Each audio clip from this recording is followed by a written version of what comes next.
उसने धर्म बदल लिया है, इसलिए अब हमारे बच्चों का नाम होगा। तो मैं कहाँ से अकेले में बॉम्बे गए थे हम लोग, वहाँ से जो है हुआ है। तब पता लगा कि बगैर पूछे ये बॉम्बे भी गए, वहाँ जाकिर नाइक से भेंट भी की और अपना नाम भी बदल लिया। इसके बाद फिर कभी जाकिर नाइक का उसने बात नहीं की कभी भी। और ये जाकिर नाइक की तरफ ले जाने वाला उसका क्लास का साथ ही कॉलेज का प्रोफेसर था डॉक्टर कमाल, जिसके प्रभाव में आकर वो बदला। और जैसा कि कहा जा रहा है कि वो आतंकी संगठन का सरगना था, मुझे कभी विश्वास नहीं होता कि सरगना है वो, बल्कि वो इस्लाम का विद्वान प्रचारक है, इसके अलावा कुछ नहीं है। और इस्लाम की बहुत विशिष्टताएं जो अधिकतर मुसलमान नहीं जानते, वो सौरभ जानता है, क्योंकि उसने बहुत अध्ययन किया है।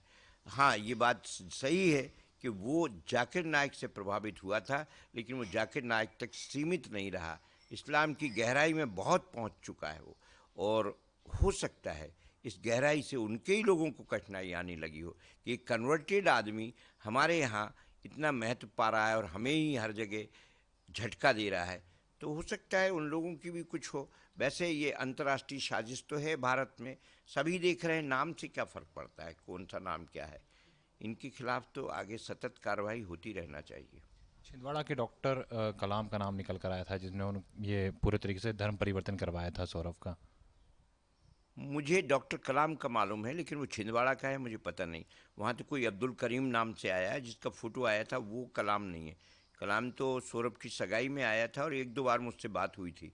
तो उन बातों में मैंने अपने ब्रॉड स्पेक्ट्रम में और मेरे बहुत उदार दृष्टिकोण को उसके सामने रखा था।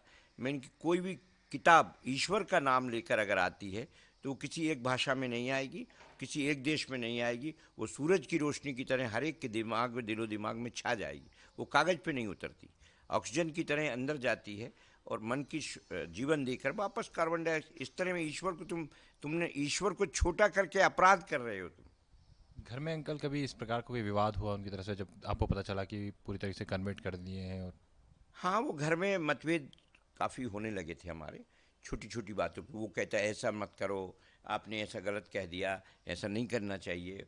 ये छोटी छोटी बातें करने लगा था वो। ये चाहता था कि जीवन 100% शुद्ध रहे।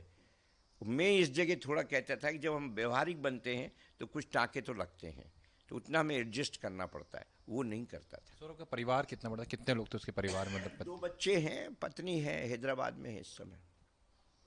अ, इसके अलावा अंकल ये भी निकल कर आया था, जैसे कि जो बताया गया कि एक ट्रेनिंग कैंप होता था, उन ट्रेनिंग कैंपों अरे के सब मध्य। झूठा लगता है, मुझे तो नहीं लगता भाई। ऐसा है कि अब क्या कहा जा सकता है, जो हमारी बात नहीं मानता था वो क्या कर रहा है पता नहीं, लेकिन लगता नहीं है। क्योंकि मैं इतना तो मानता हूँ इस्लामिक विद्वान था वो, और इन लोगों से भी आगे का विद्वान था, और वो देश की सीमाओं को नहीं स्वीकारता था।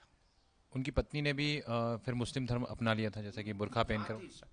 साथ ही अपनाया उन्होंने, साथ ही अपनाया। अच्छा अंकल, जो आरोप लगे हैं इन पर आपका क्या कहना है?